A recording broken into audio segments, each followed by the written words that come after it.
Hey guys, in this video we're going to talk about intermittent fasting and ketosis Q&A. There's a lot of little questions. I want to create one video to explain everything. So the first question people keep asking is, can I chew gum on a ketogenic diet? That's not going to be significant at all. It's so small. And I also recommend you do the xylitol gum, not the aspartame type gum that everyone else does. So yes, you can do some gum. Lemon water, is that okay?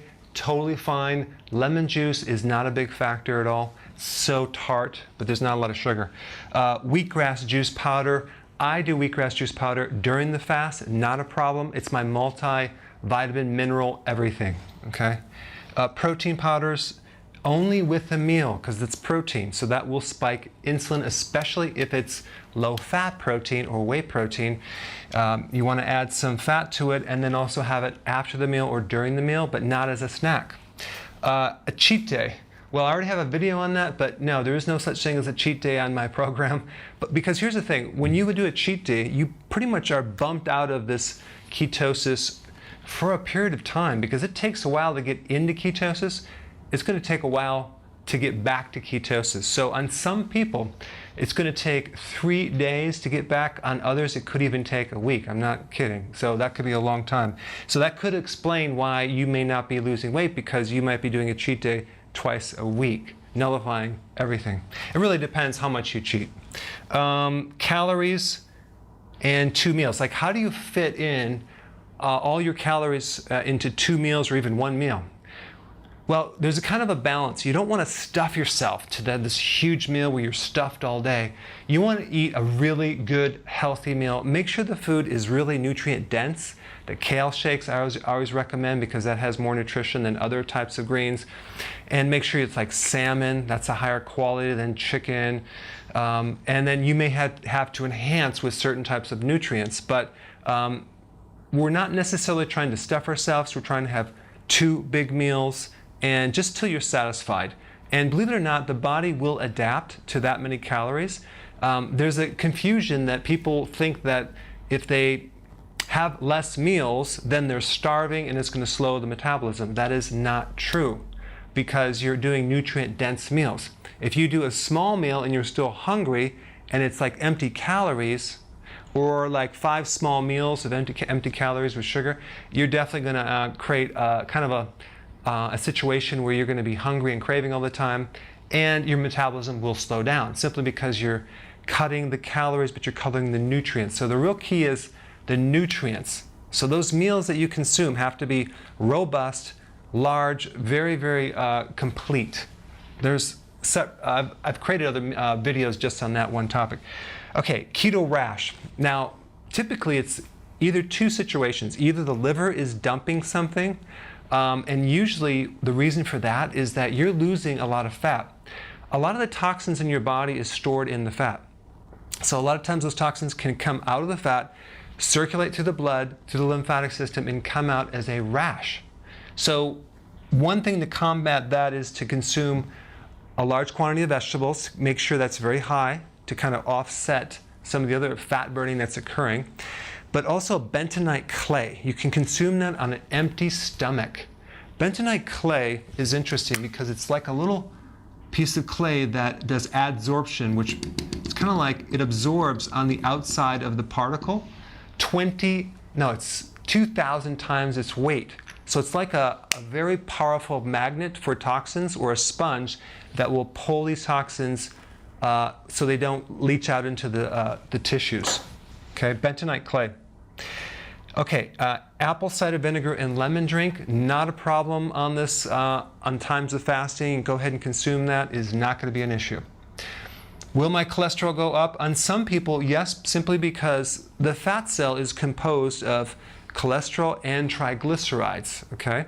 So your body can only burn the triglycerides. It doesn't burn cholesterol. So what happens, some people, especially if they're losing a lot of weight, like 50 or 60 pounds, and they have a lot of weight to lose, they could have a higher level of cholesterol. But I put a link down below for you to get the complete scoop on LDL, HDL, and total cholesterol, because you don't really have to worry about it if you're doing this correctly and you're doing a lot of vegetables. That's just the excess cholesterol coming out of the fat cell that has to come out, has to go through the liver, and be dismantled through the gallbladder. Now, the keto flu or keto fatigue is basically a situation where you're missing, you're depleting potassium and B vitamins. So if you were to put those back in, either an electrolyte powder or you can do nutritional yeast, that should handle it like that. Other things that can happen too, which I don't want to get into that detailed, like you could have an issue with more chance for a kidney stone, for example, right? Well, potassium citrate will totally handle that. And that's only if you're not consuming enough potassium from the vegetables, which I know is not the case because you eat all your vegetables. Do I recommend either one of these during breastfeeding?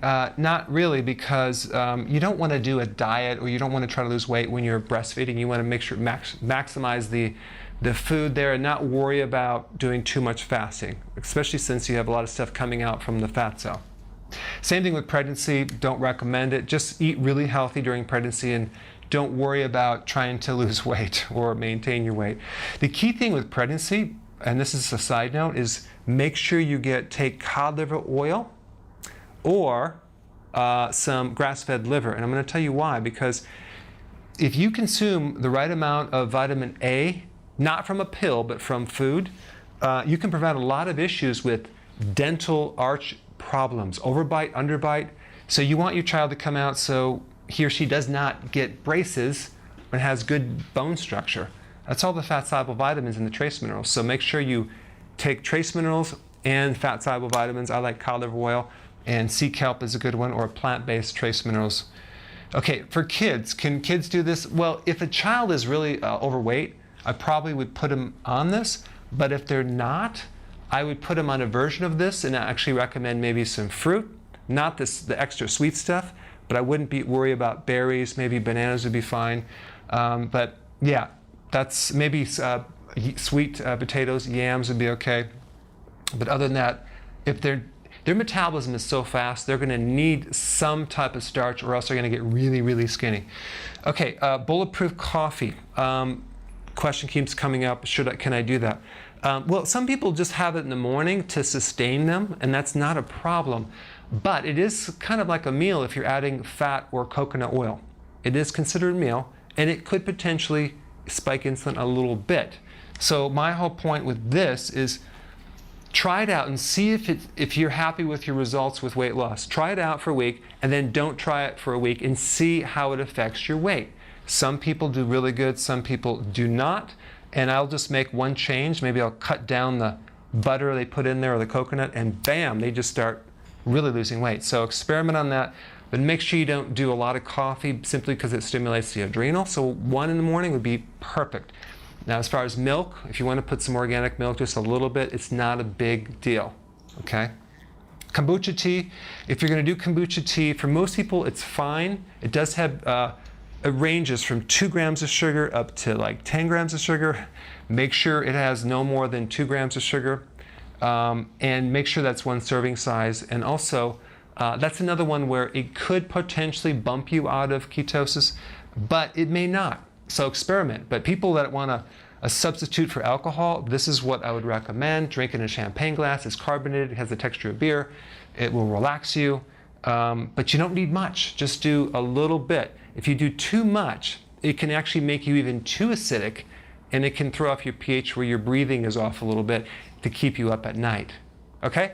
A lot of information. Just wanted to cover these questions, and let me know what you think below. Put your comments. Thanks for watching. Hi guys. Hey, listen, I created a pretty amazing evaluation quiz down below that actually analyzes your symptoms to find the cause, the root cause of all of your symptoms, the most likely cause. So take the quiz now, and we'll send you a report.